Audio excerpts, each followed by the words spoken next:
बाहरी राज्यों के अभ्यर्थियों पर मेहरबानी, बिना डोमिसाइल के कर सकेंगे आवेदन। एचसीएस भर्ती को लेकर एचपीएससी फिर निशाने पर, हरियाणा वासियों में रोष। नौकरियों में भ्रष्टाचार और अपने फैसले को लेकर सुर्खियों में रहने वाला हरियाणा लोक सेवा आयोग एचपीएससी फिर से एक बार चर्चा में है। इस बार आयोग ने एचसीएस भर्ती के लिए दूसरे राज्यों के अभ्यर्थियों पर मेहरबानी की है। इस भर्ती में वे अभ्यर्थी भी आवेदन कर सकेंगे जिनके पास हरियाणा का डोमिसाइल नहीं है। उनको एक फॉर्म पर 100 हस्ताक्षरित हरियाणा की उस रिहाइश का पता लिखना होगा जहां वे अभी रह रहे हैं। आयोग के इस फैसले से मूल रूप से हरियाणा के रहने वाले अभ्यर्थियों को रोष है। वहीं विपक्षी दलों के नेताओं ने भी आयोग को निशाने पर लिया है। कांग्रेस, इनेलो और आम आदमी पार्टी के नेताओं ने आरोप लगाया है कि बाहरी राज्यों के युवाओं की पहचान छिपाने के लिए फैसला लिया गया है। कुल 174 पद हैं। अब की बार एचसीएस में सिर्फ सामान्य श्रेणी पर पड़ेगा असर। आयोग ने एचसीएस के 174 पदों के लिए पद विज्ञापित किया है। 31 जनवरी तक इन पदों के लिए आवेदन किया जा सकता है। इसकी 31 जनवरी लास्ट डेट है दोस्तों। सामान्य श्रेणी के पदों के लिए किसी भी राज्य के अभ्यर्थी आवेदन कर सकते हैं, लेकिन आरक्षित पदों के लिए बाहरी राज्यों के अभ्यर्थी आवेदन नहीं कर सकते हैं। इससे केवल सामान्य श्रेणी में प्रतियोगिता बढ़ेगी। आयोग के पत्र से केवल बाहरी अभ्यर्थी खुद को हरियाणा का निवासी बता सकेंगे।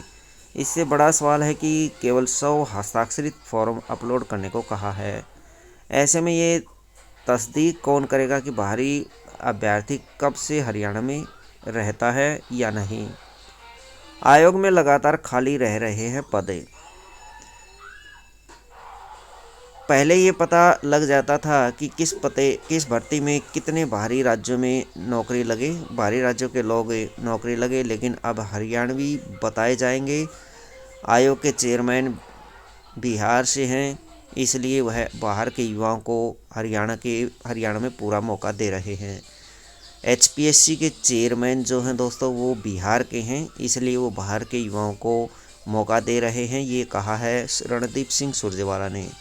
चेयरमैन को तुरंत प्रभाव से हटाया जाना चाहिए, ये कहा है रणदीप सिंह सुरजेवाला ने। बिना डोमिसाइल के बाहरी राज्यों के युवा खुद हरियाणा का रिहायशी बता सकेंगे। इस पत्र को जारी करने का मतलब क्या है? सरकार ऐसी नीतियां बना रही है जिससे बाहरी राज्यों के युवाओं को नौकरी मिले और वह मिल भी रही है। फैसले को वापस लिया जाए। भूपेंद्र सिंह हुड्डा, पूर्व मुख्यमंत्री हरियाणा। इनमें दूसरे राज्यों के अभ्यर्थी चयनित हुए हैं। सहायक प्रोफेसर में कुल पद 18 थे, 11 बाहरी राज्यों से सिलेक्ट हुए। एसडीओ इलेक्ट्रिकल के 80 पद थे, जिसमें 78 बाहर के राज्यों से सिलेक्ट हुए। एसडीओ इलेक्ट्रिकल में 99 पदों में से 77 बाहरी राज्यों से सिलेक्ट हुए। लेक्चरर बी टेक्निकल के 157 पद थे, 103 बाहरी राज्यों के सिलेक्ट हुए। एचसीएस में 3 पद थे, 3 पदों में से 1 पद पर बाहरी राज्यों से सिलेक्ट हुआ। डीएचओ में 26 में से 12 बाहरी राज्यों से सिलेक्ट हुए।